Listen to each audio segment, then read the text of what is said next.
নমস্কার বন্ধুরা, আমার বন্ধুরা কেমন আছেন বন্ধুরা? চলুন বন্ধুরা, আজকে আপনাদের জন্য ভিন্ন আয়োজন, একেবারে ভিন্ন আয়োজন, দেখতে থাকুন বন্ধুরা। এবার দেখুন, এটাকে উল্টে দিয়ে তারপরে দেখাচ্ছি কেমন দেখা যাচ্ছে। এবার আপনারাই বলুন, কোন একটা ডালা সাজানো বা বিয়ের ফাংশনে এরকম একটা পাটি সপ্তাহ করে দিলে না সবাই নজর ওইদিকে থাকবে। এবার দেখুন তো বন্ধুরা, কেমন লাগতেছে পিঠাগুলো? সাদাগুলো ভালো লাগতেছে না রঙিনগুলো ভালো লাগতেছে? এবার দেখুন তো বন্ধুরা, এবার চলো যে পিঠাগুলো কিভাবে পিঠার ডোটা রেডি করলাম, কিভাবে ক্ষীরটা করলাম, সবগুলো একবার দেখে আসি বন্ধুরা। নমস্কার বন্ধুরা। নমস্কার বন্ধুরা, বানাতে আসলাম একটা পিঠাটা কি দিয়ে বানাবো, কি পিঠা বানাবো বন্ধুরা, দেখতে দেখতে বলতে পারবেন যে কি পিঠা বানাচ্ছি আর কি। তো কি দিয়ে বানাবো সেটা অবশ্যই আপনারা হয়তো বলতে নাও পারতে পারেন, এই জন্য আর কি সব কিছু দেখিয়ে দিচ্ছি। এই যে নারকেল আছে, চিনি আছে, সুজি আছে, ময়দা আছে। তো এটাকে এখন আমি কি করব, প্রথমে চিনির সাথে নারকেলটা মিশাবো। একটু নুন লাগবে আর কি, তো নুনটা দিয়ে দিচ্ছি প্রথমে,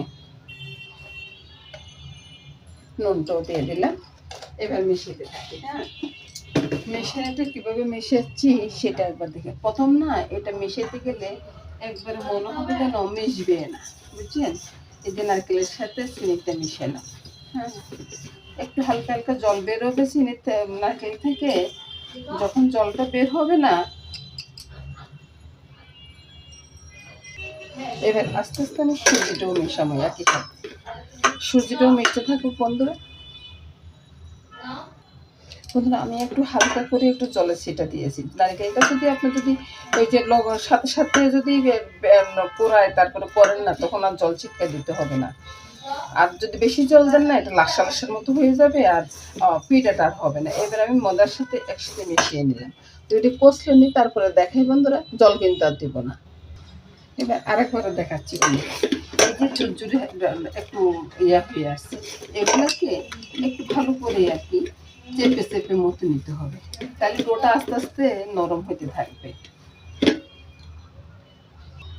এটা ভাজা মসমসে পুলি, যে পুলিটা বন্ধুরা 1 মাসও নষ্ট হবে না, বুঝলি বন্ধুরা?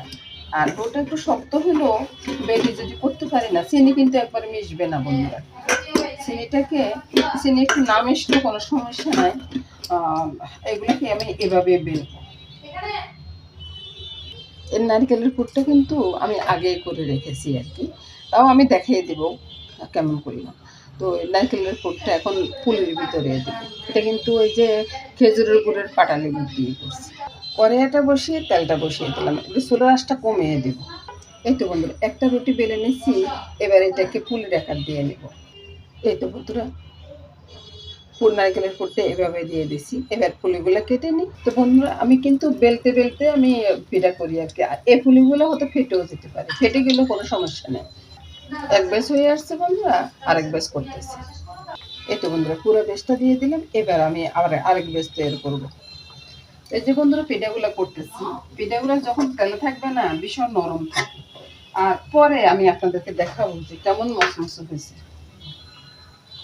এই তো বন্ধুরা, অল্প একটু ডোয়ে কতগুলো পিঠা হয়েছে এটা আপনারা বলুন বন্ধুরা। এর সাথে কিন্তু আমি একটা পাটিসাপটার পিঠার একটু কড়াটা দেখাবো আর কি। যদি আপনাদের যদি করতে ইচ্ছা করে তাহলে আপনারা বললে আমি পুরো রেসিপি আর দিব। আজকে পুলি পিঠার রেসিপিটা আমি পুরোটা দিয়ে দিলাম। নমস্কার বন্ধু, সবাই ভালো থাকুন, সুস্থ থাকুন, সুন্দর থাকুন বন্ধুরা, এই কামনা করে এখানে শেষ করবো।